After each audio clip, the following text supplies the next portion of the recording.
Et si on pouvait cloner un être humain, créer une copie parfaite de quelqu'un, comme un double venu au monde à l'identique? Voilà une question qui fascine, qui effraie, et qui soulève autant de rêves que de cauchemars. Mais la vérité est bien plus complexe qu'il n'y paraît. Le clonage n'est pas une idée de science-fiction uniquement.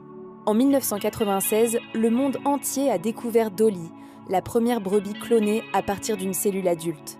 Cet exploit scientifique a marqué un tournant dans l'histoire de la biologie. Mais derrière cette réussite spectaculaire, il y a eu des centaines d'échecs, des embryons non viables et des anomalies graves. Cela montre que la technique, appelée transfert nucléaire, est loin d'être fiable. Alors, peut-on appliquer cela à l'être humain? Techniquement, le principe est le même. Prendre le noyau d'une cellule d'un individu, le placer dans un ovocyte vidé de son noyau, puis tenter de développer un embryon.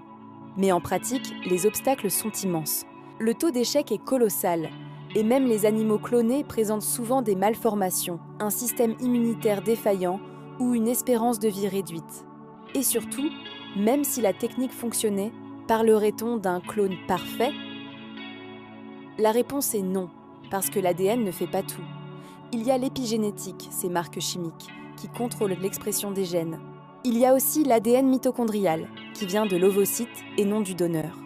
Et il y a les conditions de grossesse, l'environnement, l'alimentation, l'éducation, les expériences de vie, autant de facteurs impossibles à reproduire à l'identique.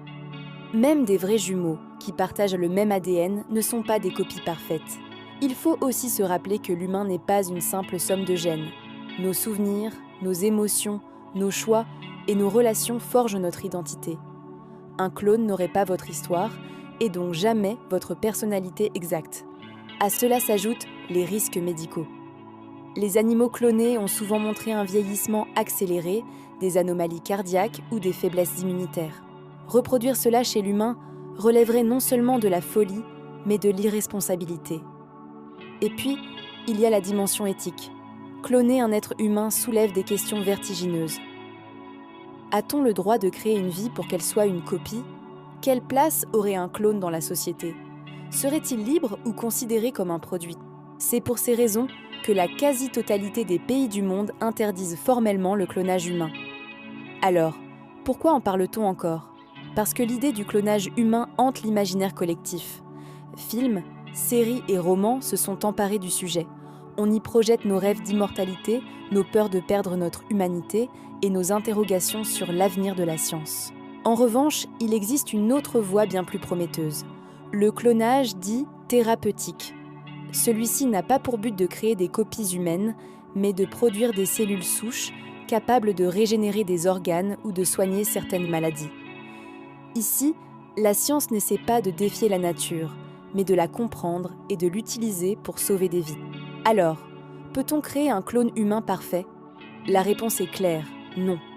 Non seulement parce que la technique est trop dangereuse et imparfaite, mais aussi parce que l'idée même de perfection est une illusion. Nous sommes faits de gènes, certes, mais aussi d'expériences, de choix et de hasard. C'est ce qui fait de chaque être humain une création unique et irremplaçable.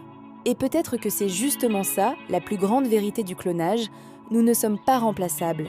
Chaque individu est le fruit d'une combinaison unique de facteurs biologiques, environnementaux et personnels. Même si la science parvenait un jour à créer un clone génétiquement identique, il ne serait jamais une réplique exacte de l'original. Cette réalité nous rappelle la valeur inestimable de chaque vie humaine.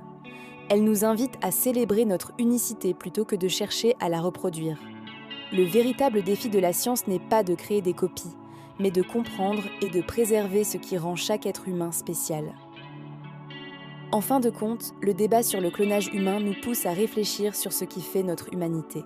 Il nous rappelle que nous sommes bien plus que la somme de nos gènes. Notre identité, nos expériences, nos relations et nos choix sont ce qui nous définit vraiment. Et c'est peut-être là que réside la vraie beauté de l'existence humaine, dans notre capacité à être unique, imparfait et irremplaçable.